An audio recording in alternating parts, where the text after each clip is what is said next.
The other kids said it was here. She tugged again, and 2 panels separated.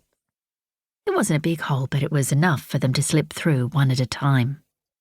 Kayla held her damaged skirt very close to her body, wishing that, for once, she'd worn jeans to school. From there, they sprinted to the nearest building, a long set of wooden stables. Lizzie and Mitch would be back here in a couple of days, preparing their horses for competition. Kayla too, with her beloved pony Ginger. But for now, their focus was Sideshow Alley. Or what would be Sideshow Alley when it was done. Lizzie gave the younger girls a stern look. "You two be careful. We're just here for a bit of fun and to look around. Don't get lost and be careful. Don't get hurt fooling around with the half-built rides." Kayla never went on the rides at the show. She didn't see the point of scaring herself silly. They seemed even scarier today. The half-constructed octopus and the big zipper looking like the skeletons of huge monsters. Even the giant Ferris wheel looked menacing as the bare iron frame towered above her, devoid of the lights and music that drew teenagers to it.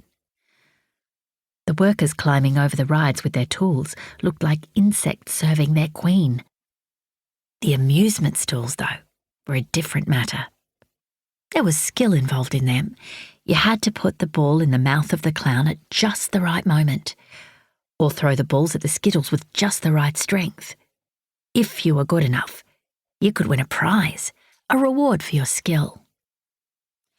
As they ducked between the marquees and stands, trying to avoid being spotted, Kayla stopped.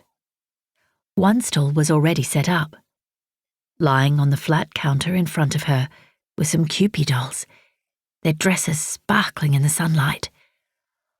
"Look, Jen." She grabbed her friend's hand to stop her walking past. "Aren't they pretty?" "They are. Are you going to try to win one on Saturday?" "I never win." Kayla wanted one of those dolls so much she could feel it like a pain inside her gut. Every year she tried to win one, and every year she failed. Some of the stalls had them for sale, but the biggest and best dolls were the prize dolls. Kayla moved closer to the stall. A few dolls had already been removed from their packing. One in particular was lying a little apart from the rest. Kayla took one look at it and fell in love. The doll had blonde hair and a beautiful white dress covered with sequins. It could have been a wedding dress. Her pink plastic shoulders had been painted with glitter. She wasn't one of the sad dolls that had travelled too many miles from show to show, covered with dust and its beauty fading. This doll was new and clean and perfect.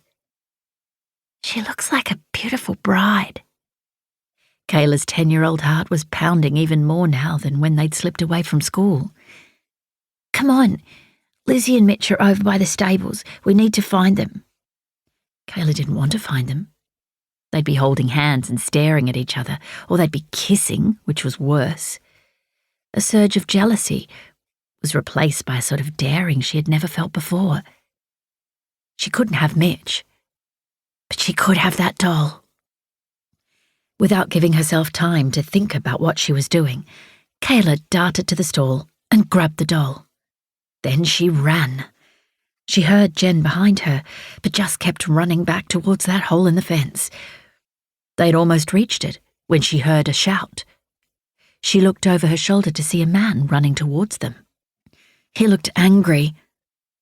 A final sprint took her and Jen to the fence. Jen was the first through, and Kayla followed, taking care not to rip the doll's pretty dress. She and Jen were both panting now. Kayla was about to start running again when there was a loud cry of pain behind her. She spun around to see the man who had been chasing them sliding along the ground in a cloud of dust. She froze. The man stopped moving and just lay there. He didn't get up or move or even make a sound. "Is he dead?" Jen sounded scared. "No, he can't be." Kayla wasn't at all sure. "He tripped. Come on, now's our chance." The girls turned and ran.